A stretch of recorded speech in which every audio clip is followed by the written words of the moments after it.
Hi, welcome back. Today we're looking at something happening between two of the biggest financial powers on Earth, the United States and Japan, and why the moves they're making with their currencies could end up being one of the most important stories for gold and silver this year. If you've been watching the metals markets lately, you already know silver has been on a wild ride, and gold has been climbing in a way that feels different from previous years. What's happening right now with the dollar and the yen might explain a big part of that story. And by the end of this video, you'll understand exactly how currency intervention works, why it's happening now, and what it could mean for the money in your pocket. Let's start with the basics, because this topic sounds complicated, but it's really not once you break it down. Currency intervention is when a government or central bank steps into the open market and deliberately buys or sells its own currency to push the price in a certain direction. Most of the time, currencies float freely, meaning their value goes up and down based on trade, interest rates, and investor demand. But every so often, a country decides the market has pushed its currency too far in one direction, and officials step in to correct it. Japan has done this before, most notably in past years, when the yen weakened so much against the dollar that it started hurting the country's economy from the inside, making imported energy and food far more expensive for ordinary Japanese households. Now here's what this means for the United States side of the story. The dollar has been unusually strong for an extended stretch, and while a strong dollar sounds like a good thing on the surface, it actually creates real headaches. American exporters struggle to sell their goods overseas because their products become more expensive for foreign buyers. Multinational companies see their overseas profits shrink once converted back into dollars. And developing countries that borrowed in dollars find their debt burdens getting heavier. So when you hear talk about the Treasury and the Bank of Japan potentially coordinating on currency intervention, what's really being discussed is an effort to bring the dollar down to a more manageable level while stabilizing the yen at the same time. In practical terms, this usually involves large-scale buying or selling of currency reserves in the open market, timed carefully so it sends a clear signal without causing chaos. Central banks tend to prefer announcing these actions during periods of relatively calm trading, so the message lands with weight, rather than getting lost in already volatile conditions. That timing detail matters because it tells you these moves are planned with precision, not thrown together in a rush. Think about it this way. Imagine two neighbors sharing a seesaw. If one side gets too heavy, the whole thing tips awkwardly, and neither person can enjoy the ride. Currency intervention is like both neighbors agreeing to shift their weight together so the seesaw levels out again. It's not about one side winning and the other losing. It's about restoring balance so the broader system functions smoothly. That balancing act between the world's two largest holders of U.S. Treasury debt is exactly why markets pay such close attention whenever intervention talk resurfaces. So why does any of this matter for gold and silver? Here's the connection, and it's actually pretty logical once you see it laid out. Gold and silver are priced in dollars around the world. When the dollar weakens, it takes more dollars to buy the same ounce of metal, which naturally pushes prices higher, even if nothing else about supply or demand has changed. But there's a deeper layer to this too. When investors sense that governments are actively managing currency values, it raises a broader question in their minds about the stability of paper money in general. Historically, whenever confidence in currency management wavers, even slightly, a portion of capital tends to rotate toward assets that can't be printed or manipulated by policy decisions. And that's precisely the role gold and silver have played for centuries. Now, this is important because silver in particular has a unique setup right now that gold doesn't fully share. Gold is largely a monetary and store of value asset, something people and central banks hold as a form of insurance. Silver carries that same monetary characteristic, but it's also a heavily used industrial metal, showing up in solar panels, electric vehicles, electronics, and a wide range of manufacturing processes. That dual identity means silver can get pulled higher by two different forces at the same time: monetary uncertainty on one side and industrial demand on the other. When both forces point in the same direction, as they appear to be doing now, the price reaction can become more pronounced than what we typically see in gold alone. Let's talk about the physical side of the silver market for a moment, because this is where things get particularly interesting. For years now, there's been a noticeable gap between what happens on paper, meaning futures contracts and financial derivatives, and what happens with the actual physical metal that gets mined, refined, and delivered. Warehouses that track registered and available silver inventories have seen those stockpiles shrink over recent years, even as industrial and investment demand climbed. When physical supply tightens while paper trading volume stays enormous, you get a kind of pressure cooker effect. Any spark, whether it's a currency policy shift, a geopolitical event, or a change in interest rate expectations, can cause outsized price moves, because there simply isn't as much readily available metal to meet a sudden surge in buying interest. Think of it like a small parking lot next to a stadium that suddenly hosts a much bigger event than usual. On a normal day, the lot handles the crowd just fine. But when demand spikes unexpectedly, that same lot fills up fast, and the scramble for the remaining spots becomes far more intense than the size of the crowd would suggest on its own. Silver's physical market has increasingly started to resemble that scenario over the past couple of years. Here's another piece of the puzzle worth understanding, and it involves interest rates. When central banks intervene to weaken a currency like the dollar, that action often happens alongside decisions about interest rates. Lower interest rates tend to reduce the appeal of holding cash and bonds because the returns on those assets shrink. Gold and silver don't pay any interest at all, so historically, when interest rates fall, the opportunity cost of holding metals instead of cash goes down, too, making them relatively more attractive.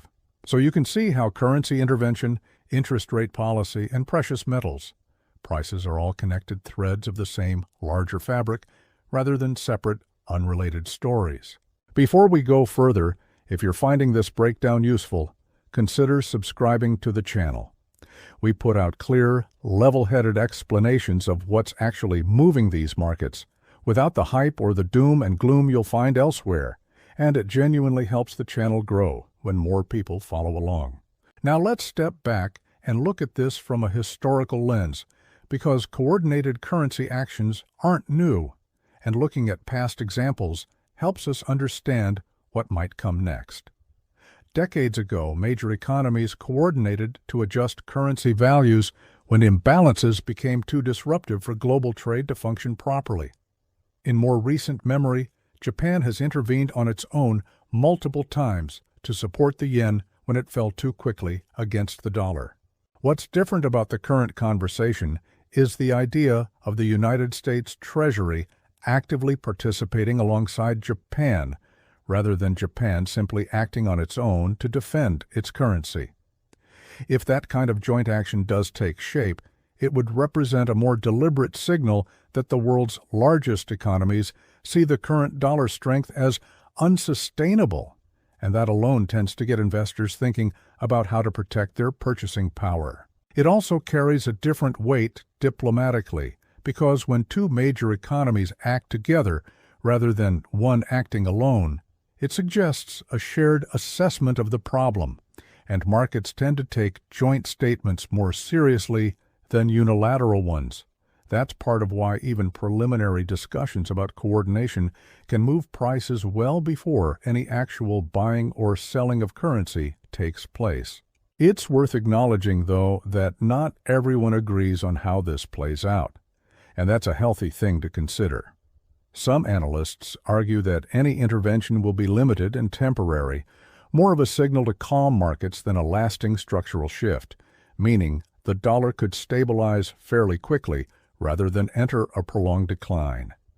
Others point out that Japan holds an enormous amount of U.S. Treasury debt, so any coordinated action needs to be carefully calibrated to avoid destabilizing bond markets in the process. There is also the reality that currency markets are influenced by dozens of moving parts at once: trade flows, inflation data, corporate earnings, and global risk sentiment, so no single policy decision determines the outcome entirely on its own. Keeping that balanced view in mind helps you avoid the trap of assuming any one headline guarantees a specific outcome in gold or silver prices. Let's build a simple mental framework you can carry with you, something that helps make sense of headlines as they come out, rather than reacting to each one individually. Picture 3 concentric circles. The outer circle represents big-picture confidence in paper currencies generally, which shifts slowly over years and decades. The middle circle represents specific policy actions, like interest rate decisions or currency interventions, which move faster and can shift sentiment within weeks or months. The inner circle represents the physical supply and demand dynamics of gold and silver themselves, meaning mine production, industrial usage, and investment buying, which sets the underlying floor for prices over time. When all 3 circles align in the same direction, like they appear to be doing now, that's typically when you see the most significant and sustained price movements, rather than short-lived spikes that fade quickly. Now let's talk about what this could mean going forward, while keeping our expectations realistic. If the dollar does weaken meaningfully as a result of coordinated intervention, it's reasonable to expect gold to benefit as a monetary hedge, and for silver to potentially see even sharper moves given its industrial demand component and tighter physical inventories. However, markets rarely move in a straight line. There will likely be pullbacks, profit-taking, and periods of consolidation along the way, even within a broader upward trend. It's also possible that intervention efforts fall short of expectations or get delayed, which could lead to short-term disappointment in metals prices even if the longer-term thesis remains intact. Staying aware of both possibilities, rather than committing entirely to one outcome, tends to serve investors far better over time. Let's bring this back to something practical, because all of this macro talk means very little if it doesn't connect to your everyday financial life. If the dollar weakens over the coming months, you'll likely notice it first at the gas pump and in the grocery store, since imported goods and energy tend to get more expensive when the dollar buys less. Your savings account interest rate might also become less attractive if rates get cut further as part of this broader policy shift. These are the kinds of ripple effects that connect a headline about central bank intervention all the way down to your monthly budget, and understanding that connection is part of what makes you a more informed investor, regardless of what you decide to do with that information. Even something as simple as planning a family vacation abroad or budgeting for a big purchase later in the year can be quietly influenced by these currency shifts, even if the connection isn't obvious at first glance. That's really the value of understanding the bigger picture. It helps you make sense of changes in your daily costs instead of feeling like prices are moving around for no clear reason. It's also worth remembering that precious metals, like any investment, carry their own risks. Prices can be volatile in both directions, and past performance in gold or silver never guarantees what happens next. Anyone considering an allocation to metals should think about their own financial situation, time horizon, and risk tolerance, and ideally speak with a qualified financial professional who understands their specific circumstances before making any decisions. This video is meant to help you understand the mechanics at play, not to tell you what to do with your own money. So let's pull everything together. The relationship between the United States and Japan over currency policy is one of the most closely watched dynamics in global finance right now, because these two economies are so deeply intertwined through trade and debt markets. When intervention becomes part of the conversation, it signals that policymakers see the current dollar strength as a problem worth addressing directly. And history shows that actions like these tend to ripple outward into the value of hard assets, like gold and silver. Silver's dual role as both a monetary metal and an industrial commodity, combined with tightening physical inventories, gives it a unique setup that's worth watching closely alongside gold in the months ahead. As always, the goal here isn't to predict the future with certainty, because nobody can do that reliably, but to understand the forces at play well enough that you're not caught off guard by whatever comes next. Thanks for watching all the way through. If this helped clarify what's going on with the dollar, the yen, and the metals markets, drop a comment with your own thoughts. Hit that subscribe button if you haven't already, and I'll see you in the next one.